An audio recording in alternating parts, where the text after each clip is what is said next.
Hey everybody, before we get rolling into today's episode with Noah, our first podcast regular, I just want to tell you about, there was a little audio thing going on that we had, but we fixed that pretty well, it doesn't really affect the episode that much if you hear anything, and you may not even catch it at all, so you may not even know what I'm talking about, but the main thing that I want to tell you about is, so for next week's episode, it'll come out on Thursday the 17th. I'll say that again, Thursday the 17th. Same time and everything, so at 5:15 in the morning, it'll release on YouTube, Apple, and Spotify. Apple, it might take a little bit longer to come out, just because of how I release them, but it'll be coming out just one day earlier next week, and that is because it's going to be for my 3 years of salvation with Randy Mullinax. He's going to be interviewing me, but until next week, enjoy this episode with Noah Blount on a deep dive on multimedia. My name is Davis Wardwell. I'm 18 years old. My name is Lisa Hannon. My name is Noah Blount. I'm the student pastor here Tree at Oak Northside. Glen. I'm actually Charlie's cousin. David Thomas, here with Charlie. Austin Gregory. Thank you for having me. My name is Donovan My name is Jones. Mike Aver. I'm a student at Blount High School. All right. Well, Mr. Charlie, you're going to lead us out here tonight on your Young Minds podcast.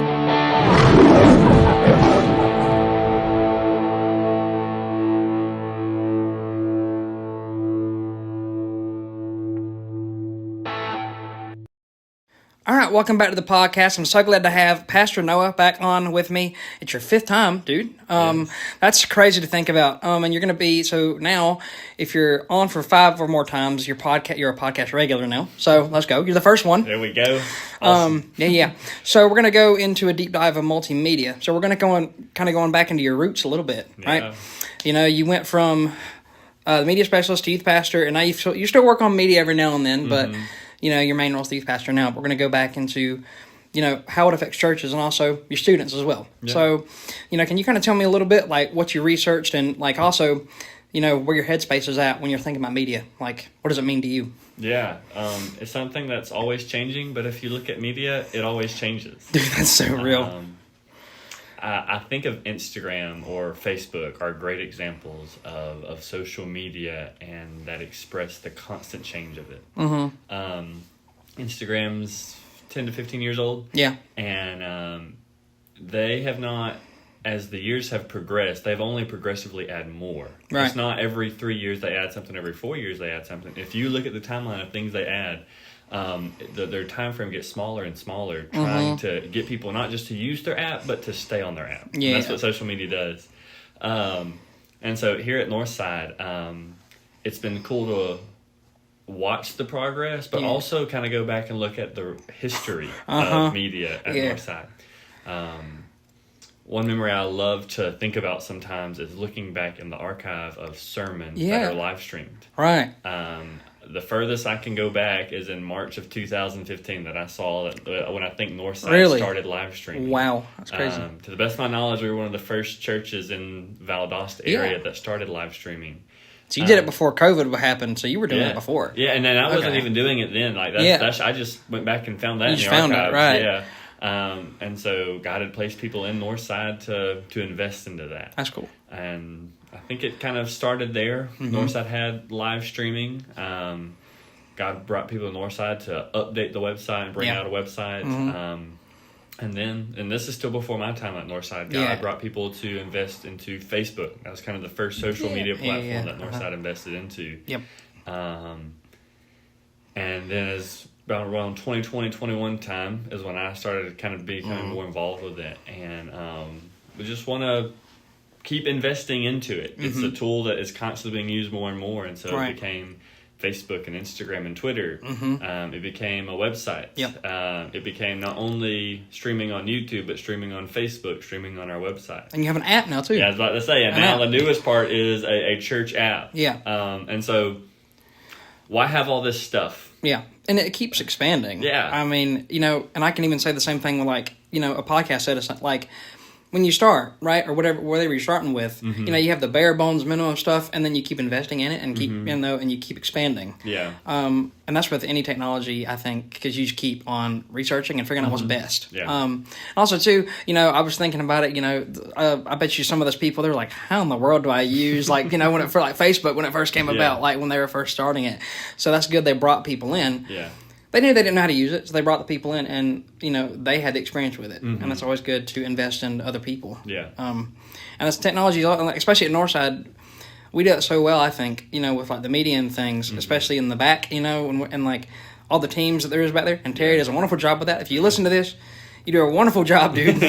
Like, it always cracks me up, because I'm like, it's like, if there's something wrong, I'm like, Terry, you might want to fix that. Like, and it's like, I know that the most recent thing, I think it was something to do with, like, pro presenters, like, that was on their end, but the words were too small on the screen for the choir, and, like, everybody was, like, saying, like, what in the world, why can't we fix it? But I was like, I was one of the only ones that knew, I think, because I had asked. Yeah. But it was like, they're working on it. Like, I was telling my mom, I was like, they're working on it, all right? It'll be fixed. Yeah. But, you know, and so that's another thing, too, is I know that some people, do you think they're scared to dive into that technology because of, like, all the, I guess, headache it can cause, like, saying, like, a new church, right? Do you think they're scared to maybe dive into some of that technology because they don't want to do all of the headache and everything? Like, if they don't have a team, you know, behind it, do you think they're, like, afraid of that, to have to deal with that? Or is it something, like, you know, they're prepared for? Yeah.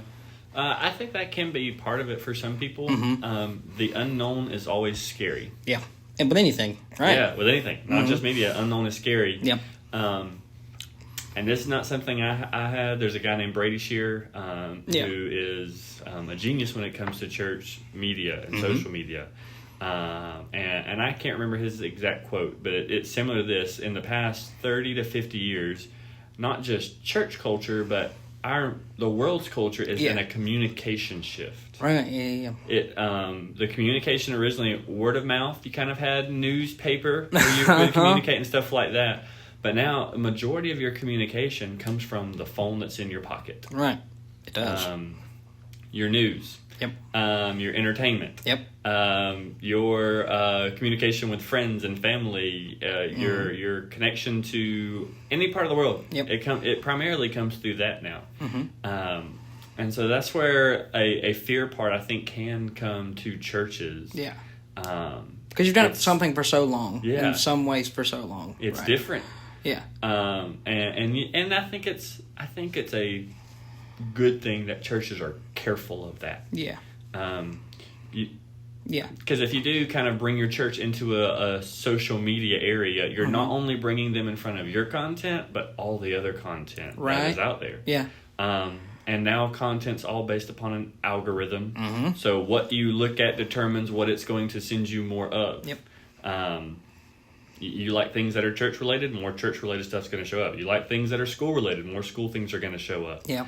And so the unknown is scary for churches, but entering into that the right way, I think there's important questions you have to ask. Well, what are you wanting to do with it? Right.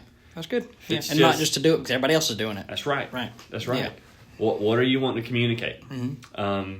Some churches or even specific ministry of churches take different focases of social media. Yeah, I've noticed that. Some of it's primarily information. Some of it's invitation. I would say large church, our social media pages, primarily promotion. Yeah. But we're kind of trying to move more towards an invitation of it.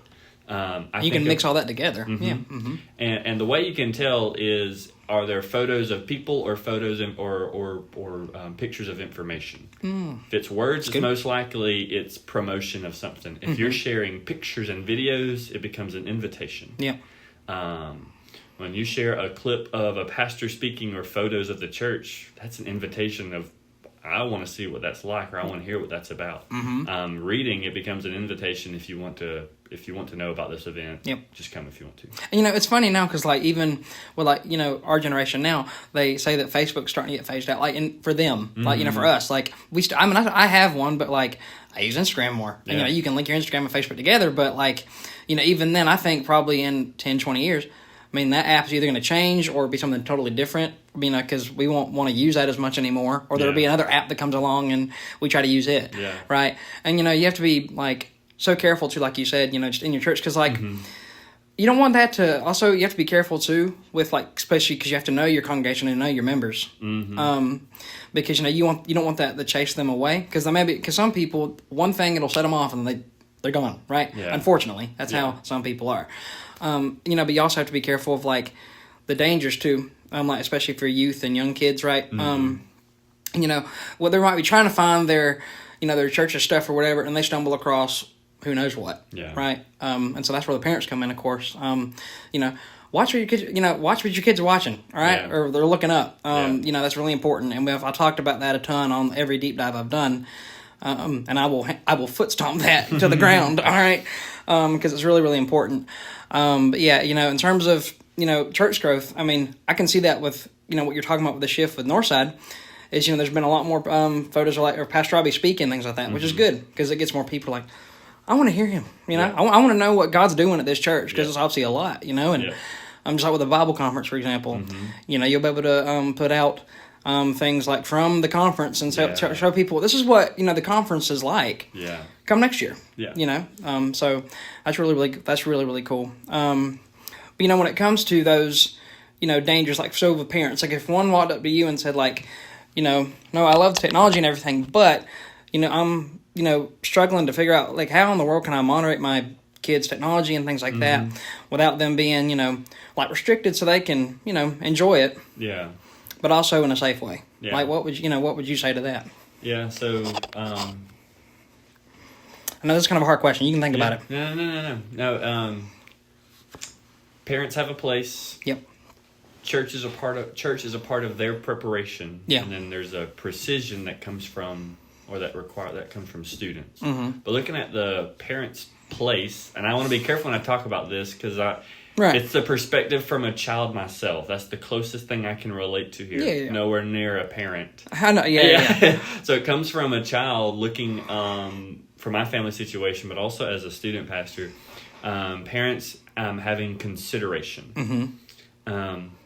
There is not one perfect plan of how much or how little social media a family should have or a student should have or an adult should have. Yeah. It's taking a consideration of where your family is at, what your child is like. Right, that's good. Some are going to handle that a little better. Some are going to struggle with it a little bit more. Everyone's going to struggle with it, but you got to know, there's some considerations that come into place there. Yeah. What do you want your family to be like? That's good. Where are you going to draw the line on convictions? You have to make those considerations in setting the standards and being intentional. That's good. With that stuff. And not just letting your kids figure it out on their own. Growing up, middle school and high school is all about figuring out who am I going to be. Yep, that's right. And social media comes into place and trying to give you ideas of who you could be based upon what other people are like. Right. Some good, some bad, some deceiving, some honest. Yep. Considerations, being intentional, and then communication as a parent. Yeah, that's good. Talk about what social media does to their life. That's good. Good things and bad things. Yeah, don't just shove the bad things in there. They got to know the good too. Because because they could throw it back in your face and go, well, churches use it. Yeah. There's obviously some good to it because churches are using it. Yeah. So you're right. You do have to tell, as parents, or just as a friend or whatever, if they don't know anything about social media, because yes, there's still people out there that have no social media, they don't know nothing about it. Tell them about it and the dangers and the good things of it. Because, there is good things about it. Yeah. Like with the promotional side of things. I wouldn't be able to get half of the listeners I do and get people's stories out. Yeah. If it wasn't for social media. Yeah. I could. I talk a lot, but my voice doesn't go that far. Yeah. All right. So but there is a lot of dangers you have to watch for, and again, you have to set those ground rules too. And you're within your house. Like, okay, when does Mike and the kid get a phone or whatever? And you have to, as together, as a couple, make that decision yourself. Yeah. and the kids, they may not, and I was just trying to explain to them if they don't understand why can't I have this or what, because my other friends do, because they're going to look at that and go, what the heck, know. But then explain to them why and what the dangers are. Yeah. And, because, I'll tell you this, and I'll just be vulnerable for a second. It took me years to get off some of that stuff that's on the internet. And I'm still working on it. So if you don't start, you won't start. Yeah. Okay? And you may not understand it then, but then you'll go back and you're like, I'm so glad that my parents didn't, just let me have a phone, let me have that free will to just scroll on the internet for hours and hours and hours. Yeah. And that's the other something I've thought about, time and time again about how I want to raise my kids. Yeah. I don't know, my kids might not get a phone until they're like 20, all right, with that at that rate, but still, it's something that we all need to think about, especially with, because we literally have the world at our fingertips, right here in our pocket, like you said. And one thing that I was thinking about too, as I was doing some research and all, is it talked about, about like self-image, right? Well, a lot of youth, they struggle with self-image when they see or just young people in general, they struggle with self-image when they see other people. They're like, man, I want to look like so-and-so, and they use like these filters and things like that. Well, we have to teach them that, God made them how He made them, right? And, you're creating the image of God, and, you don't need to be changing it, And that was something that as I was looking, I was like, I didn't think about it much, but then as I saw it, I was like, that's so true. Because I've had friends like that. They tell me, I'm like, you don't have to do that because, you look great, okay? But, I've never, and maybe you can shed some light on this a little bit, but I've never really understood that too much. I get like the filter thing, but like, people are out here like editing like pictures of themselves, like making themselves look thinner, things like that, whatever. And, if there's somebody struggling with that, especially like in the age group you teach, what would you tell them if they walked up to you and said like, I'm struggling with my self-image or just, how I think, how I act, whatever, so. Yeah, so growing up, middle school and high school, you are going to conform to something. Yeah. And to someone. Students' precision. And what I mean by that word precision, strictly conforming to a pattern, a standard, or a convention. That's good. What pattern are you going to conform to? Yep. And a lot of times, middle school and high school age, we reach this moment where we're not sure if we want to conform to what our parents are. Because we think there are something better out there. Right. I think of Lot. This wasn't with his dad, but it was with his uncle. Okay. And he was a grown man at this time, but it's still, I think, something that goes with youth. But Lot wasn't looking to where Abraham was, but it said Lot turned away from that and turned to a wicked city. It was intriguing and interesting, not thinking about the outcome of that. Middle school, high school is growing up and looking and thinking about how nice those people look. Yeah. How interesting that lifestyle looks. Fun, exciting. Yep. Not considering what is the outcome of that life. What's the outcome of drinking alcohol? What's the outcome of sex before marriage? Yep. What's the outcome of pornography? Yep. Thinking about that, we just look at the first moments without looking forward, and so that would just kind of be my encouragement to anyone that struggles with that. Yeah, anybody. Right. Think about the outcome of that. Who do you want to conform to? Being precise and what you want your life to be like. That's good. And I think parents can help set that. They can. Yeah. But they first have to have the convictions. Yep. Sometimes I have a fear of thinking of being a dad one day. Yeah. Is that I set the expectation for my child verbally, but don't live it out daily. That's good. That's really good. Because you have to. They have to see that. That's really, really good. And so I want to set a standard, a pattern for my kids of something they can copy. And not that they have to be exactly like me. I don't want that. I want them to be who God wants them to be. Right, yeah. But living a daily godly life, something they can see an example of in their life. Also see the importance of it. The importance of being careful with social media. Yep. It's easy to say, well, there's bad stuff on there. Yep. And then from the student's perspective, well, it's easy to say, well, there's good things on there. But there's an important balance. There is. No parent can perfectly protect their child from the world. Nope. And what it has to offer. Right. I mean, even if you try to and you build this box around their life where they don't see anything, well, that greatly affects them in other ways. It does. So they're going to experience stuff. Yep. Okay, how can we limit it? Yep. That's a good question. But also, how can we prepare them for it?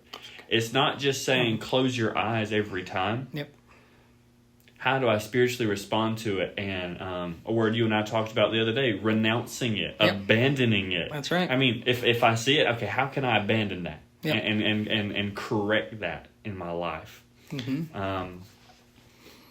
A verse I remember hearing all the time growing up, but I haven't really thought about in years. Yeah. Ephesians chapter 6, children, obey your parents in the Lord, for this is right. Yep. Parents out there, set the example verbally and in your life. But also students, children, listen to what they have to share. Mm-hmm. It's hard to admit it in middle school and high school, but they do know best. They know better than what we know. Yeah. But then it says, honor your father and your mother. It's the first commandment with a promise. Mm-hmm. That it may go well with thee and that you may live long in the land. Yep. I don't know about anybody else. I would love to live a long and healthy life. Me too. We live long lives from wisdom. Yep. And we gain wisdom from those that come before us. So That's good. yeah. And like one thing, I mean, I hope I don't like step on people's toes here, but it's the truth is that, because I've heard it before in some areas, like, don't depend on the church to raise your kids, though. Yes, you and all the leaders here, they can do phenomenal jobs instilling, ideas into these kids. But at the end of the day, it's the parents that have to raise them. Yeah. Like, you as the youth pastor cannot raise, how many kids you got in the youth group now? Like about 100? Yeah, just short of that. Yeah, right. So, parents, we have to, and I'm talking to myself for the future, right? We have to step up and be ready to step up. Yeah. And know these challenges are going to be coming. And, like we talked about earlier, technology is going to keep growing. It's not going to stop, probably till it takes over. I'm kidding, but I hope not. But, but the thing about it is we have to be ready for that as parents. And also our kids are going to be ready for that.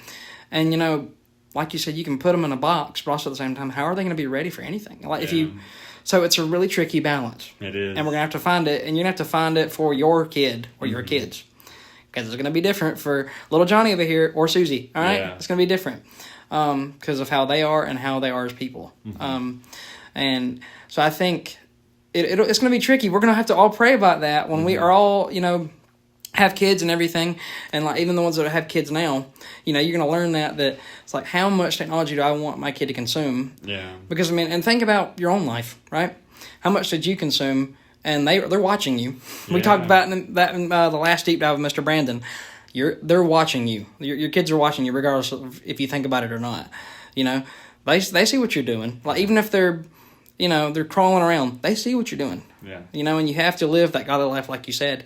And that is, you may fail at times, but also show them that too. That you are acknowledging the fact that you failed. But then tomorrow you're going to get back up and you're going to do it all over again. But you know what? You're going to try your best. Yeah. And, and live for him the best way you can. Yeah. Live the example of repentance. That's good. Yeah, for your kids. Put that on a graphic. Slap that on a graphic. I'm writing that one down. Live the example of repentance. It's like, put that in a sermon. It's like, yeah, It's like, I better hear you say that in a sermon. I'm like, I don't know where he got that from. Yeah. I think a lot of times families, parents, students ask the questions about when it comes to phone and social media. How much media is too much media? How much phone time is too much phone time? At what point, we don't ask it this way word for word, but indirectly we do. At what point does it become a sin? And human nature is all about seeing how far we can go before the consequences begin to conquer our life. Yep. Adam and Eve. Yep. How far, not just touch the tree, but now I'm going to... think about the tree, touch the tree, grab the fruit. You know what? Might as well just take the bite while I got it. Yeah. How far we can get before the consequences begin to conquer. Yeah. Are these the right questions for social media? How much? How close? Should the question of social media me, at what point does it stop glorifying God? That's good. And when it takes over your life, over God, right? It becomes an idol. You know, and that happens for a lot of people. And I'll admit, I spend too much time on my phone, and I think we all do, especially Yes, I do. And especially for people that that use our phones for what we're doing for either ministry or whatever. It's really tricky balance because you're like, well, I've got to because I'm using my phone or whatever you're using for work or whatever. And, but at the same time, you have to realize that, it could affect you in a bad way. Yeah. So that's a really tricky balance, to balance. But, you have to figure out yourself. Because it's not going to be, like we said, it's not going to be the same as somebody over next to you. Yeah. It's got to work for you. Yeah. So it comes back to a question we talked about earlier, what do you want your family to look like? Yep. How strong do you want your convictions to be? That's good. If you want to halfway follow God, you can set standards that halfway follow God. If you want to live fully for God, we can set standards that live fully for God. Yep. Living fully for God does come with a sacrifice from parts of social media. It does. The videos that are hilarious but that are also disgusting. Yeah. You have to part from those. You do. That's right. And I don't know what it is. I think with me aging up a little bit, I'm getting old, dude. We're getting old, right? That's something that's really been on my mind through this podcast is, how do I want my family to be? If they go back and listen to these right now, years down the road, right? I want them to be able to see that I was thinking about them, even when they weren't even born or when I didn't have a wife yet or whatever, right? And so we have to think about those values now. And what we want to instill. Sure, they may change a little bit as you meet your wife or whatever, and you come together and think about what your future family is going to be. But with our families, we have to keep those, instill those values now. And then, like I said, if they're listening to these now, or listening to them years down the road, like I said, I want them to be able to see, or if they're listening to a sermon that you're preaching, right? Yeah. They can go back and be like, Dad, man, you cared about our well-being even before you were even born. Yeah. And especially with the technology age, they'll be able to see that. Yeah, It's not like, years ago, we're like, anything that you did, it's just gone. No. They can dig that up. Okay. They can dig it up. But, and so that's just, and we also have to be careful about that too. Also there's good things that you may do, but also what is your kid going to find on the internet that's not so good that you did? Yeah. 'Cause you have that digital footprint that, I think my school always hammered it in my head all the time. You have a digital footprint, be careful about that. I'm like, I get it. Okay. But, but they're somewhat right, about that with, what you're looking at. And then, cause that can affect not just your future relationships, but also what's going on now. So, yeah. You really have to be careful with it for sure. And in the digital footprint part, it can be a good footprint or it can be a bad footprint. And that's kind of where churches come into play of helping, offering Northside itself offering a footprint of media that impacts your life when you're not at church. So if you're a Northsider and you're here every time the door is open for an available Bible study, you can probably spend about 5 or 6 hours in a week. Yeah. In a worship service, Bible study, things like that. Yeah. Well, in your week, there's another 160-something hours. That's right. And not that you're spending 160-something hours on media itself, but there's probably an average of 15 to 20 hours. Yeah. That's probably maybe on the extreme side, maybe closer to the 5 for maybe the average person. Yeah. But in that 5 hours, what are you seeing or looking at? And so that's where, as a church, we want to be intentional of offering resources that spiritually move people, and it's not just a communication, but it becomes an invitation again.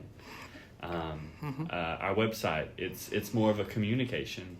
There are resources in our app that are become more of an invitation. Yep. We put songs on there from Sunday for people to come in and listen. Yeah. You can go in and watch sermons. Yep. The Bible app that's connected to our app. If you are just kind of reading through there, and there is a sermon that Pastor Robbie has preached on that passage, or anyone at Northside has preached on that passage, it'll actually be linked to that passage. So you're reading along, you're like, hey, Pastor Robbie or Pastor Josh or something, or Pastor Randy preached on that on a Sunday or Wednesday. you can go in and listen to that sermon from that passage. That's cool, dude. So That's really cool. intentional tools like that are kind of small and where they're not fully published yet, but they're out there. And so that's ultimately, those are just small examples of, I think, how the church can help, of offering small things like that during your week that help us. Sundays and Wednesdays aren't enough for a believer. Nope. You have to have more. Carry Northside in your pocket, all right? Get that app and carry it in your pocket. But, another resource that we've been trying to push to, or I've been trying to push, is the podcast side of things with Northside 101, which is really cool. Getting to do, run that, but that's not the point of me running it. But being able to see what God's able to do with that.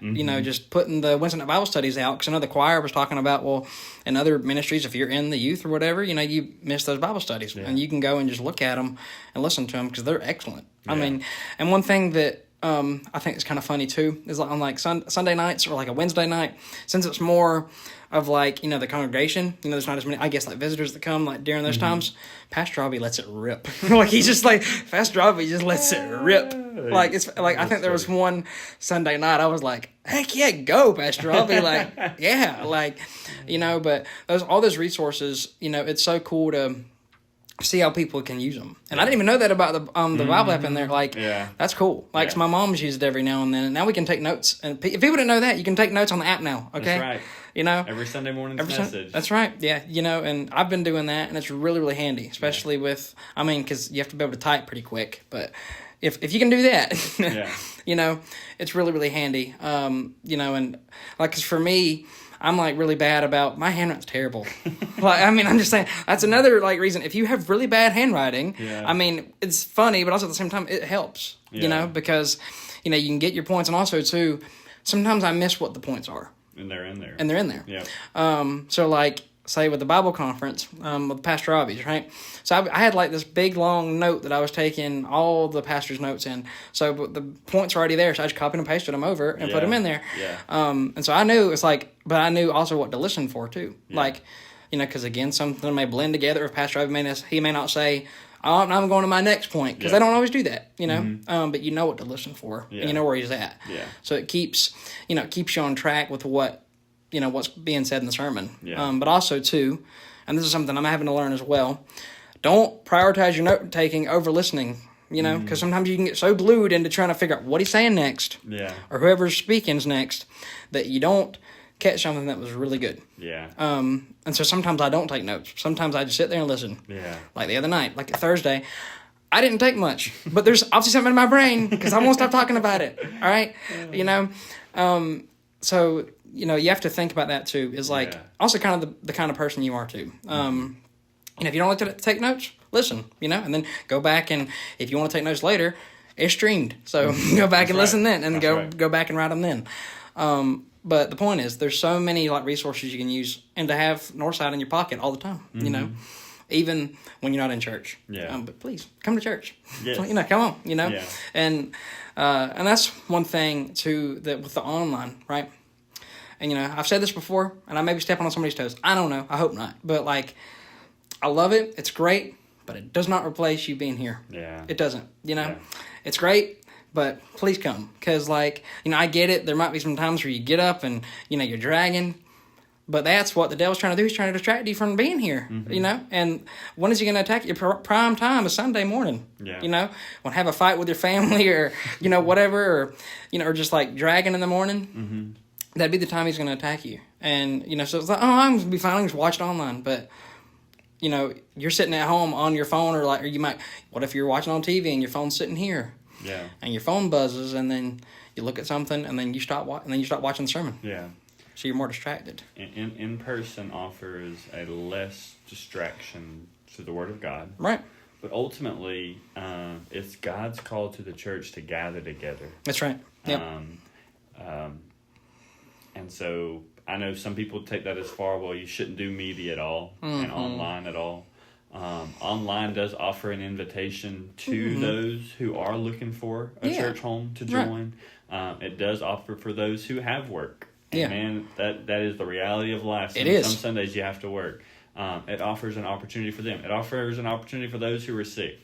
Right. It offers an opportunity for those who serve in other ministries that don't allow them to be in the service. They can go back and listen. Right. It is always the secondary option, Yep. never the primary option. That's good. Man, write that one down too, dude. That was good. Like I think through this you might be able to write a whole other sermon. Like, you were saying that you had it's like, and one thing that was pretty neat was like, so do you have like sermons in your back pocket, like that you just like have you not preached on them and you just have them in your back pocket, or like? I don't have any that I've unpreached. Gotcha. But I do just try to keep some fresh on my mind. Yeah. And there's some that are just yeah. Well, you because like really love, and yeah. so they're kind of in your long term memory. Well, because like the one that you preached on Thursday, I was like, did he just like pull that out of thin air? So I was like, well, because I know that that was like kind of spur of the moment deal. Yeah. But and also, so we wanted to talk to you about. So how do you like for you specifically? How do you juggle being youth pastor and then also doing some media stuff here and there? Mm-hmm. That's a lot for one guy to juggle. Yeah. And then also stuff on the side like doing this with me, and then preaching for within the college ministry, because there's little things that pop up here and there. How do you juggle all of it? Short answer, I don't know. Long answer, I still don't know. I mean that's valid. No. I love both. I love serving as a student pastor for Northside, and I love helping out with the media here at Northside. Mm-hmm. And I came in as we were leaving December, coming into January. Mm-hmm. I was kind of just praying to God. I was like, God, I got a plan. Yep. I know how I'm going to make balancing the student pastor work. I know I'm going to make that work with balancing media. I got a plan. Coming back from vacation that I do in December, coming back fresh in January, I'm ready to go. I got both, God. I know what I want to do. Okay.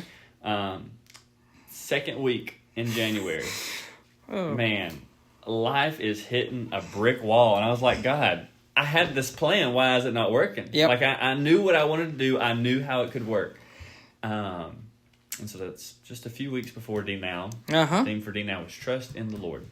And God began to just convict me in my life, like, Noah, you came to your two positions with your plan. Not what you're supposed to do. That's good. You come to your two positions trusting in me. That's good, and His plan. And so logistically, time-wise, like if on that part of the question, like how do you do it? Man, I try to keep a detailed calendar and a detailed to-do list. That's good. And I try to schedule and certain stuff out for each day. Yeah, I've actually moved less from the sticky notes. I actually do more on my digital stuff now, so I'm trying to get that less. But ultimately, like it is each day. Yeah. God, I mean, because the media is your stuff. work. Yeah, the media stuff's going to be something new every day. Yeah, Wednesday nights it's your work, God. The Facebook posts, the live streams, the announcements on the website and the app, all that stuff. It's good. The social media, the graphics, information graphics. God, that's all yours. It's good. And thank you for allowing me just to kind of be a steward over it for this time. But God, it's all yours. So God, what do you want? And I'm all in, because I have been reminded time and time again that my plan, my way doesn't work. Yeah. It doesn't last. That's good. Ain't that for the truth? does. Our ways don't last at all. No. Like at all. Because I've tried to sit down and plan out. I mean, practically almost the whole year. For podcasts and stuff. That don't work. I mean, it works for a pretty good bit, but then you for a few months you might be going strong, and then bam, there's that brick wall. Yeah. And I think we both hit it. I think we both hit it this year, because there was that time and feeling like, well, obviously this is not working. Like, I mean, I'm recording, but it's way slower than it usually is, or whatever. And I think that God's trying to teach me, hey, trust me. Yeah. Because especially when. I think too, especially when people are depending on you, like to get something, or if they're expecting something to be out. Like, say for me, it's out on every Friday, or like for you, it's like the Northside, notifications, or the next Northside cards, whatever. They expect that, and so there's a bit of pressure.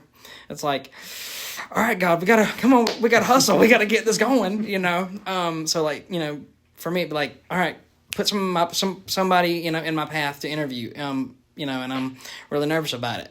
But we have to remember that He's got this. Yeah. Because it's funny, because I'll even think about it, and I'm like, well, why didn't I think about this? Because I'm, every time I say it, I'm like, sure. Like, every time that I thought, I was not going to have an episode out, God proved me wrong. Yeah. Time and time again. I don't know how many times I've been proven wrong by God, but you know what? I'm fine with that. I don't. I know that as guys we don't like to admit that we're wrong a lot of times, but I'll admit it when God proves me wrong. Yes. Because it's a lot better always. You know. But I was just thinking about that for you juggling that. I mean, dude, you just do a phenomenal job. I just wanted to say that you do. God has got your hand. His hand is on you, dude. I mean, with your sermons and media stuff, you do a wonderful job. And I'm not just saying that 'cause we're friends, all right? You do a great job, and and also I thank you for the support that you give me. I mean, all the and I just say this, I'm bragging on you, but you're gonna take it, all right? So. I just love that you love to help me so much. It means so much to me, just not as one of your students when I was, or just, me working on the podcast stuff now, and helping me improve, not just, in what you're doing, but also with what I'm doing too. Yeah. And I've talked with other people, like, leaders like Mr. Brandon, we bragged on you in the episode last week. Because really, what you're doing is awesome, and, love your heart, and I can't wait to see what God does with this episode and what he continues to do with you. Amen. Yeah, man. But you got anything else or anything that you want to add? Thank you for the opportunity. For the fifth time, yeah. And this, your podcast is an example of how media can serve people. And it's not a promotion. This is an invitation. Is what your podcast is. That's good. It's an invitation for people to grow closer to God by hearing the stories of God. Yep. It's kind of like how your first series was, but now your series of going into these deeper dives. Yep. On specific topics. It all comes to it's all an invitation of people to come to God. That's right. And it's never what a person thinks or feels or.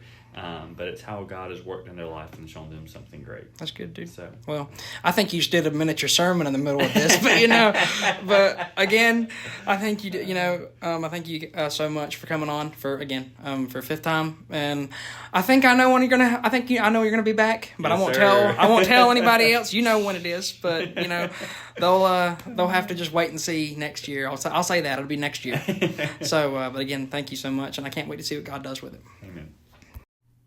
With another episode of the Young Minds Podcast coming to a close, I just want to remind you that you are never alone and faith is action. So let's get out there.